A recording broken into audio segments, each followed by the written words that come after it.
A California city wants to make it darn near impossible for landlords to evict tenants.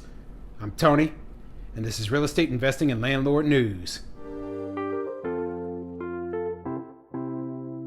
Alright, so I have another story for you today coming out of the Bay Area of California. Now, obviously, we're talking about the most anti-landlord, tenant-friendly, anti-property rights place in the entire country. Okay, so I've done polls, and people think that, California is the absolute worst place in the entire U.S. for investing in real estate if you're a landlord, and they think that the Bay Area is the absolute worst part of California to be a landlord. So, yeah, it shouldn't come as a surprise to you that this article is coming out of that area. So, basically, the city of Fairfax, California, which is in Marin County, they want to pass just a ton of restrictions on, how a landlord does their business. And, it shouldn't surprise anyone that such crazy rules are just coming out of this little area here.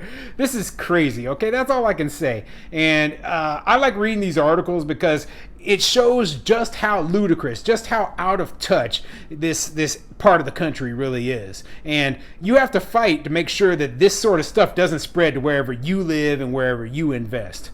So before I get into the article, go ahead, hit the like and subscribe button, maybe leave a comment down below, and let me know what you think, okay? Now, I'm just out of curiosity. Do you think that, San Francisco is just, the Bay Area is it even worth investing in real estate in? I mean, I think that there are a lot of really, really successful investors there, but they were people who bought a long time ago and they benefited from all the appreciation. I don't think it's somebody recently, who, like a small landlord like me who comes in, wants to buy a single family house and start renting it out. I don't think it's the best place. Okay. I think it's the worst place, not just in the United States, but, specifically in California, which is already the worst place for landlords. So, this article is coming from the Marin Independent Journal, and it says, Fairfax wants to make it harder to evict tenants. Yeah, and that's an understatement, okay? It's already very difficult to evict tenants within the city of Fairfax, according to this article, and they want to pass even more laws, okay? See, the solution to every problem to a lot of these left-leaning progressives and these socialists is more government, more laws, more rules, more regulation. That'll fix everything.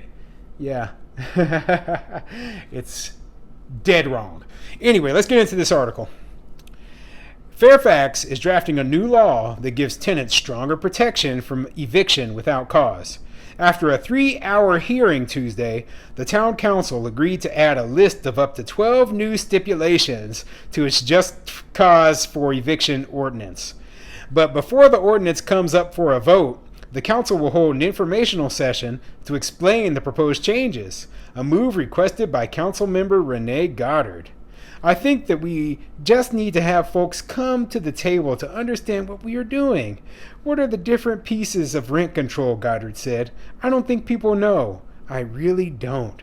Yeah, people don't know what's in it because you've created so many laws and so many rules that people can't keep up with it.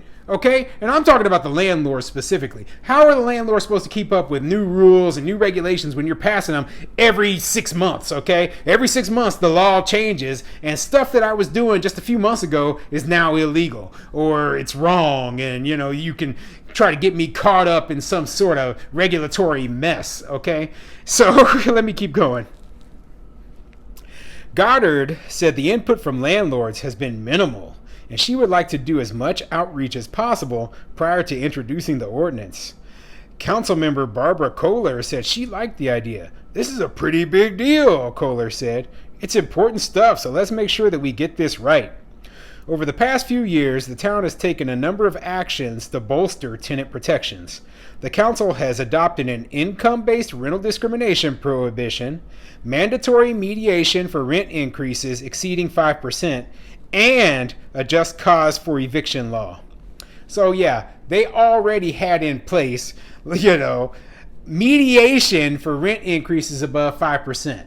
So they're going to have some sort of mediator come in and, well, your bills aren't high enough to justify it. No, you haven't seen my books. You haven't seen my finances. You don't know. See, this is one of my great problems with, rent control and these tenant advocates who come in and they suppose that they know all about the finances of the landlords and they can justify how much the landlord should raise their rent.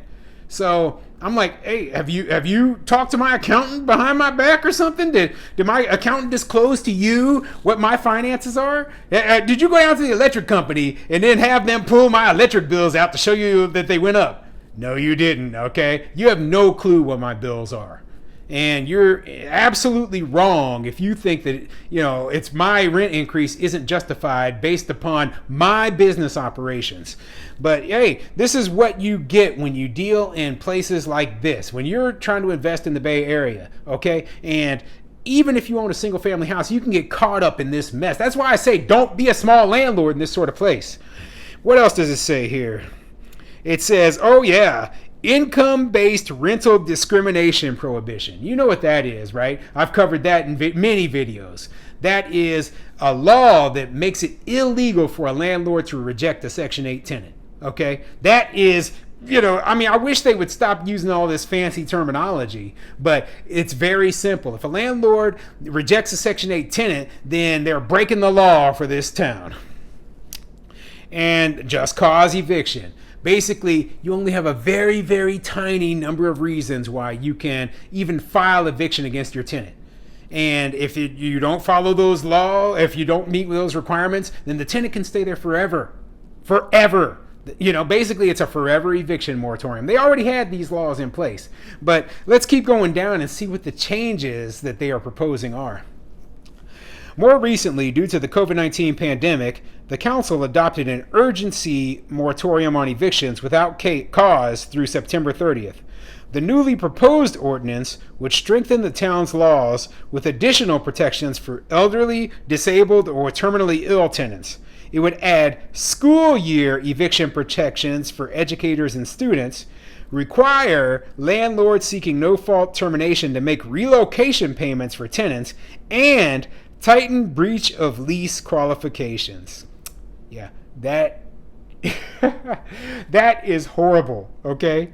So I can't remember. I think it's Seattle that passed this school year eviction protections for educators and students.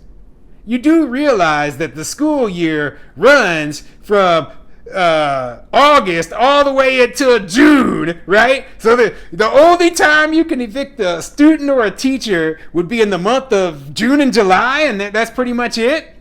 I mean, that is so stupid. You basically created eviction protections for 10 months of the year for everyone who has a school-age kid, okay? That is so dumb. Don't they realize that just is not workable?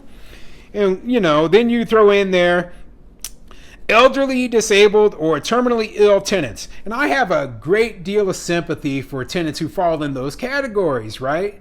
But here's the thing, right? If they're not paying their rent, they gotta go.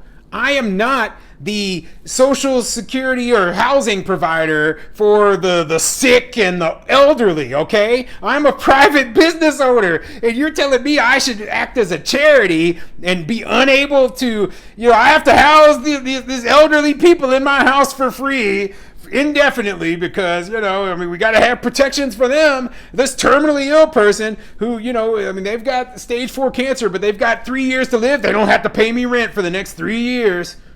What?